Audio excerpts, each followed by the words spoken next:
خوش آمدین به کانال ارزنده. امروز برای همه غریبان، برای استودنتان و برای همه تماشابینان آش تیار میکنیم. محصولات برای ما لازم است گوشت. این گوشتی گوسفند می باشد. شما میتونید گوشت گاو یا که گوشت مرغ استفاده برید.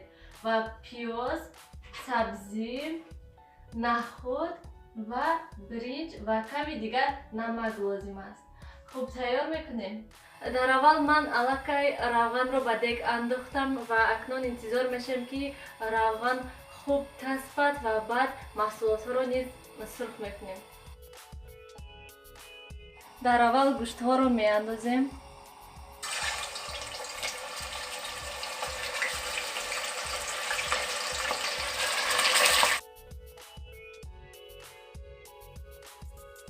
گوشت ما الکی سرخ شد و اکنون پیاز ها رو نیز میاندازیم.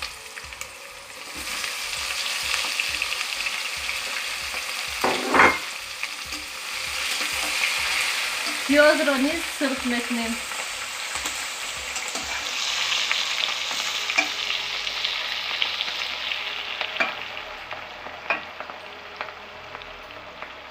چقدر که ما پیاز رو سرخ کنیم آش ما همون قدر سرخ می آید. گوشت و پیاز ما خوش رو سرخ شدن و اکنون سبزی ها رو نیز می اندازیم و سرخ میکنیم.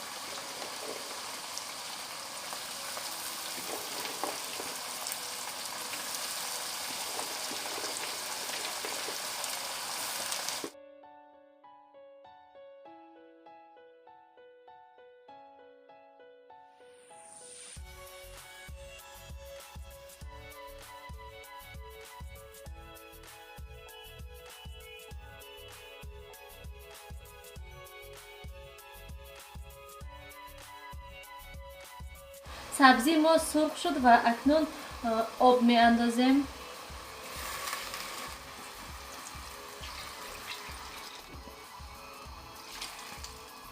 نخودها را نیز می اندازیم و نمک می پوشیم. اکنون میمونیم که کمی آش ما جوشد.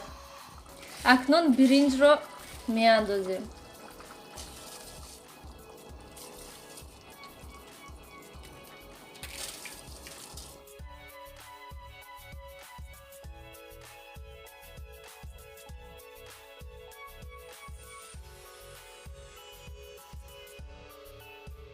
اکنون که آبش کم شد آلوب رو پست میکنیم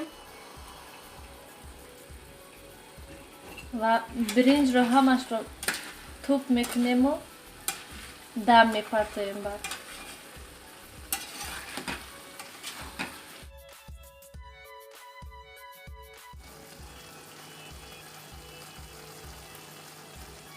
اکنون آش رو دم میپرتیم. 20-30 دقیقه انتظار میشیم که تا که آش ما پورا تیار شود در آلوب پست.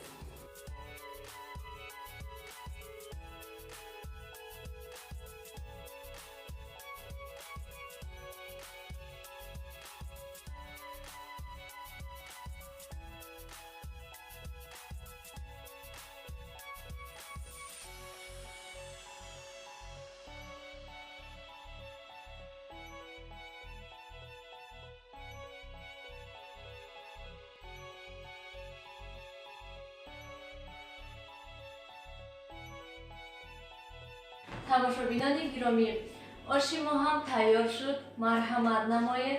باوری دارم که شما نیز برای نزدیکان خود آش تیار میکنید. یکی از تماشابینان گفتند که اشتهای صاف نه بلکه اشتهای طعام گوید و برای همه شما اشتهای طعام، دلی صاف و صحت سلامتی خواهانم. خیر تا دیدار آینده در پناه خدا باشید.